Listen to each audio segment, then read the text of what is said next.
I bust through like I'm dinos. My eyes blue and my wave cold. Magician never reveals a secret, but it's dark like when your eyes close. You need a heart, but you'll switch. Play your cards that you deal with. I'm a terror, I flip for my subs, so show me love. When we said like yo, this is Cam, and this is the Yugi-Flow. And in today's video, I am talking to my returning players again.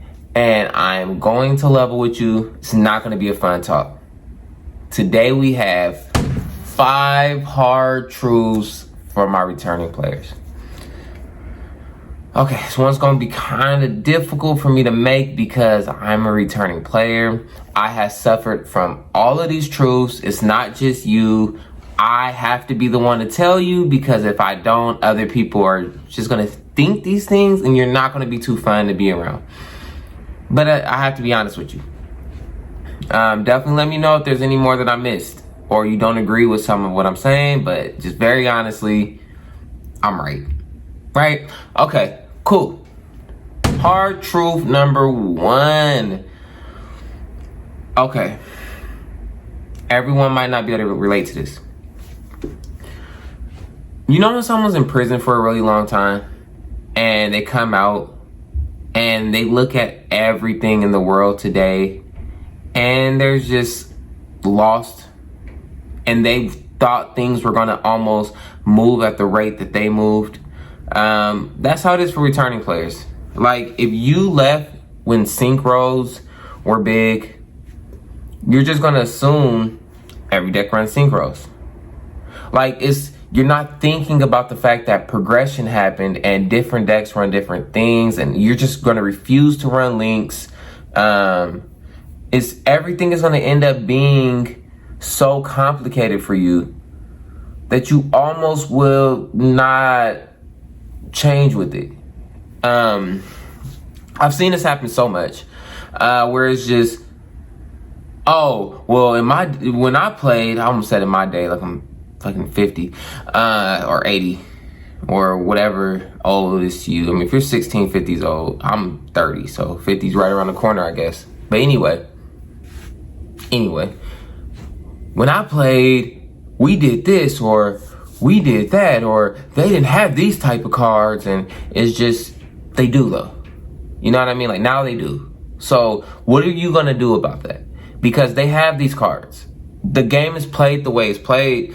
And one thing that I don't understand is, especially people from my era, which is OG Yu-Gi-Oh, like first, like Yugi and Kaiba Prime type of thing. They pretend like there wasn't a meta. There 1,000% was a meta. Like, and I mean, like, I'm not talking about tournaments. I mean, like, people you know. There was 100% of meta. Like, Blue Eyes was in every deck that could run Blue Eyes. Like, Dark Magician was in every spellcaster deck. And also, like, it's not like that anymore. Like, it's not like, oh, I have a spellcaster deck.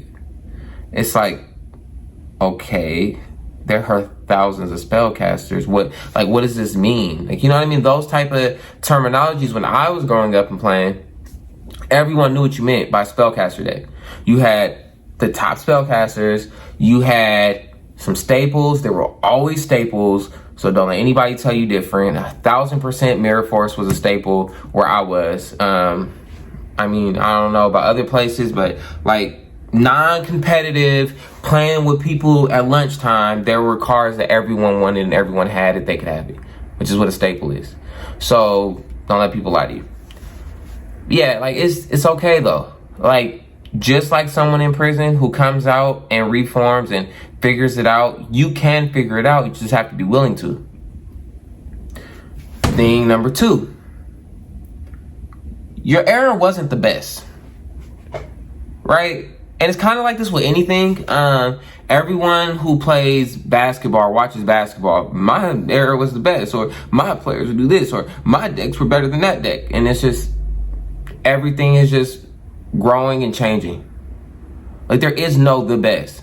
Like, but Yu-Gi-Oh is one of those very specific things where if you drop a deck from 2005 in today's meta, it will get eaten alive.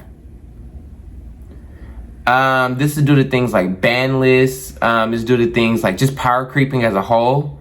Like, Man-Eater Bug was a problem during my era. Like, But now it's just, I have literally not seen a competitive player run Maneater Bug. And I watch competitive Yu-Gi-Oh stuff all day long. Like all day long. My YouTube feed is full of it. And not one time. In my era, everyone had Maneater Bug. There's just an example of a card that was strong and that is just no one cares about now. Maneater Bug can kill a Blue Eyes in my era. Like, you will be scared to attack into this face down, but now you have cards that just send stuff to the graveyard. Like, those type of things, like, we really didn't have during my era. And I'm sure it's like this with every era. There's this deck that you felt was so overpowered, and if you was a player today, it will get dogged out. Nibiru smacking most combo decks, especially from older eras. Like, you don't have follow-up. Like, what are you gonna do when, like, you know what I mean? Like, it's just, you have to understand that your era is not the best. It's just the era you're most comfortable with because it's what you grew up with. It's what you played. It's what made you most comfortable, and that's okay. But don't confuse that with making it the best. Right? Thing number 3, every card is not cheating. We got to stop that. We got to stop that. That's why Misk got banned. I'm biased, obviously. And if you're a returning player, you might not even know what Misk is. That's okay. That's okay, though. Like, that's not important. What is important is every card you see that's good is not cheating. There are really good cards in this game. Like, again, I say this all the time. I say again like you guys are around me all the time. Zeus is not cheating. It's a really good card. Some cards can cheat it out. Sure. Some cards can make it unfair because of how they get it on the board. Sure. But Zeus itself, and I'm talking about Divine Arsenal AA Zeus, is not a cheating card. It's just a card with a really good effect. I had someone say that Ultimate Conductor Tyranno should be banned. What? In an era where, like, links exist? Like, are you kidding me? Like, Tri Brigade is one of the best decks in the format, and it runs off of links? I don't, like, it's a good card. Like, if I'm playing against a rogue deck, I'm more than likely going to win because of that effect, but is it unfair? No. No. It's not unfair. Like, True Kings of All Calamities, which has not been a few ban lists, and if you're just returning, you don't even know what I'm talking about, that was an unfair card. That was a card where once it was on the board, there's not much you can do about it. Also understand what unfair really means. Because, for instance, True Kings of All Calamities was one of the most unfair cards ever printed. But a Regeki kills it. And you're saying to yourself, well, how strong is it when no one plays Regeki? So, unfairness is also tied into what the meta is playing, how the meta reacts. So cards in my era that were unfair are probably nothing now. Like, no one, you can run them. There's cards on the ban list that are great. Like, Engage was taken off the ban list. Again, my older players, you might know what Engage is, you might not. And everyone thought, like, oh my gosh, this is going to be unfair. It's their pot of greed. And it's like, okay, Sky Striker is doing better, but it's not a top 3 deck like everyone assumed it would be. There's a difference between unfair and just a good card. Or a good card in an era or a meta that takes advantage of its goodness. That's it. That's all I'm saying. You have to improve your deck building. That's number 4. Improve the deck building, please. It's not as it was before. You can't just throw some stuff together and expect to beat a deck that has, like, you know, a deck that goes together, a deck that plays, like, every card plays off another card. These things are connected. You're not going to beat that deck with some stuff you put together. Oh, I put all my fire monsters together and made a 52 card fire deck. Sure, have fun, but I'm going to beat you.